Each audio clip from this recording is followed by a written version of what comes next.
In this video, I want to show you how to download and install the Moonshot application on your mobile device. If you find this video helpful, please consider to like this video and subscribe to my channel.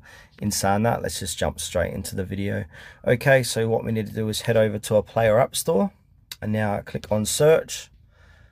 Click on search again, search apps, and then type in Moonshot. And it should be the second one that comes up. You've always got a sponsored one. So go ahead and click on Moonshot. Time recording, it's got over 100,000 downloads and 18,000 reviews. So click on the big blue install button.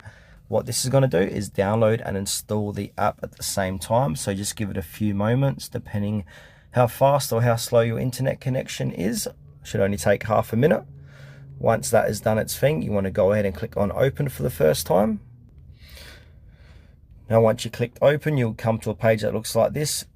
You can enable notifications. Then I'll ask you to click allow, invite a friend. I'm just going to skip this. And then from here, for the first time using Moonshot, you might need a register account, or if you already got an account, just go ahead and click on sign in. So register or sign in, and then put in your email address to register or sign into Moonshot.